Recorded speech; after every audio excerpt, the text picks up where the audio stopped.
Welcome. This is a description of my short course on systems thinking and beyond.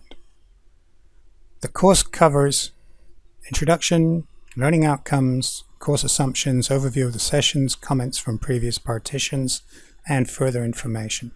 And most of the material I go through in this course is in my book, Holistic Thinking, Creating Innovative Solutions to Complex Problems.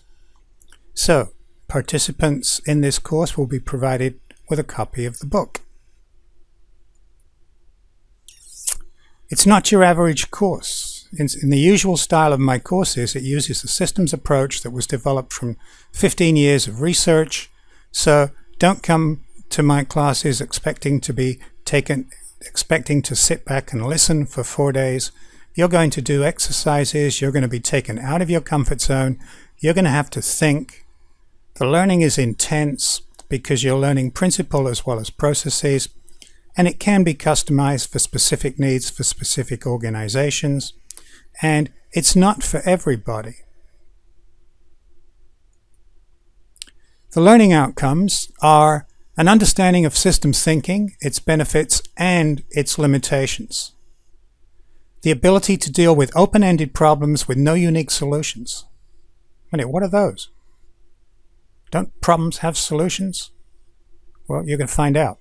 Improved problem-solving, systems and critical thinking abilities, and the ability to go beyond systems thinking in the analysis of a problem and the determination of a solution.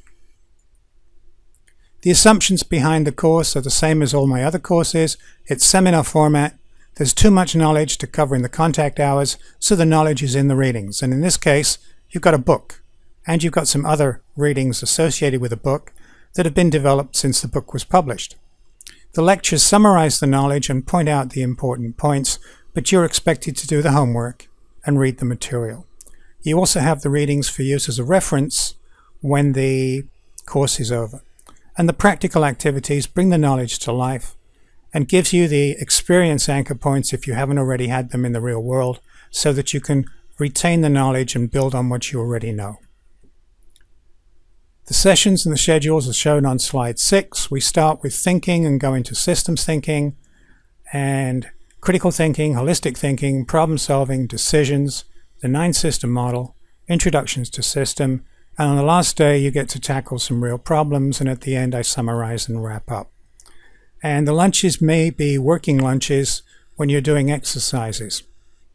And I will go through each of the sessions in a little more detail now. So in session 1, you're going to learn about thinking. You're going to learn about and use causal loops. And many courses on systems thinking just go through causal loops and tell you causal loops are systems thinking. It's not true. Causal loops are only a part of systems thinking. Causal loops show relationships, but that's all. And also explain that systems thinking is generally applied, but in an incomplete and ad hoc manner, and we look at systemic and systematic thinking.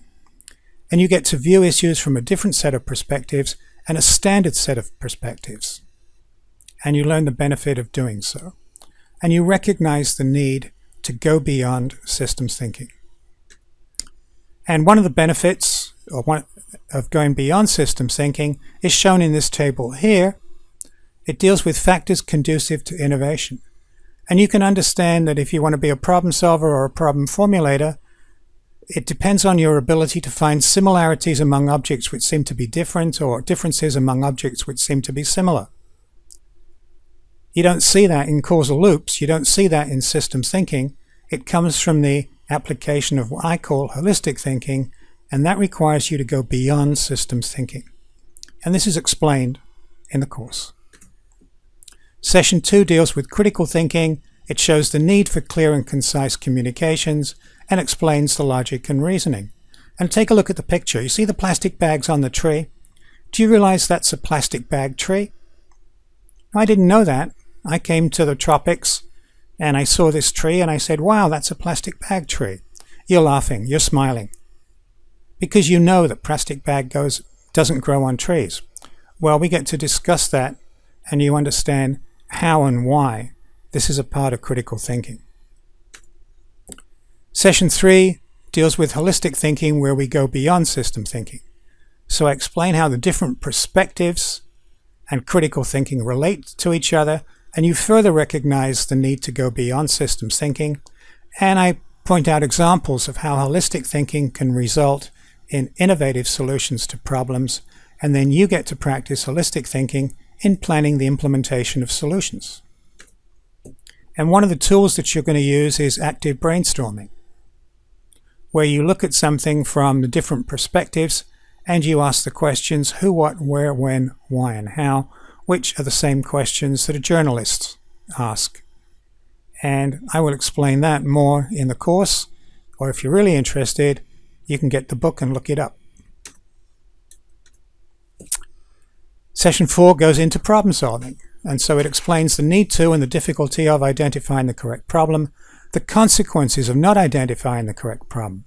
And something that you don't get in other courses is the need for short-term and long-term solutions and why they might be different. And I go into the myths and the reality of the problem-solving process. What you're taught in problem-solving is not incorrect, but it's incomplete. And I have a little video snippet on that in my video channel, so you might want to take a look at that. And it'll give you a further example of what's being taught. And we distinguish between the different types and classifications of problems, discuss the initial reactions to problems and what to do about it.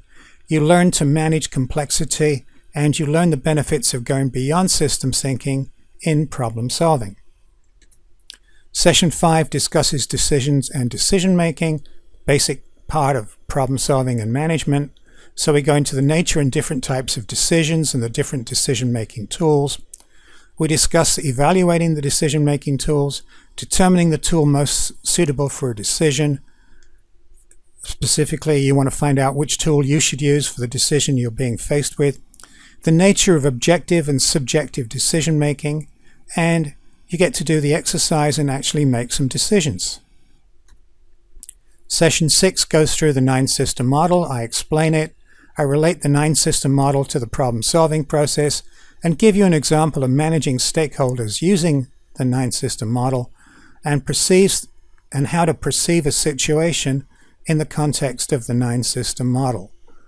The original articles in which this session is based on are provided as readings, but you can find them on my website in the publications section if you're interested in looking at them ahead of time. And the 9-system model basically looks like this. Session 7 is an introduction to systems, because everything you're going to do is all about a system. So it explains the nature of the system, introduces and uses the functional view of a system, introduces a template for a system, and that integrates various aspects of mission, viability, and resource management at the start of the system development cycle instead of adding them later. And so you get to understand the benefits of doing it up front. And it introduces rules for creating systems for managing complexity. In session 8, it all comes together and you tackle one or more current problems and ways of remedying the problem. And this is where you follow the process that you've learned in the first 3 days. The standard problem is a distributed water supply and treatment problem. If you understand the difference between a centralized computer system and a distributed computer system, you get to explore the difference between a centralized water supply and treatment problem and a distributed one. Or we can use participant-supplied alternatives, which is one way of customizing the course, as well as customizing the exercises in the previous sessions. In and after the course, at the end, participants have been asked, have you benefited from the course? If yes, how? If no, why? And here are some of the comments. The most useful is the use of the HTPs and active brainstorming starter questions. The exercise is good, however, there are too many exercises. Somebody who wants to sit back and listen. Reinforcement of holistic thinking, lots of practical exercises to enforce learning. So here somebody likes the exercises. Better understanding of systems thinking, critical thinking, holistic thinking, when to use what. Yes. Design, implement, and evaluating policies, understanding. Apply to identify risk function. Yes, knowledge of holistic thinking to solve problems. Yes, it will allow me to analyze a problem differently and possibly more efficiently. Yes, in learning what things are called. Some more comments. The tools taught and practiced are applicable to my work. Improved ability in problem-solving skills.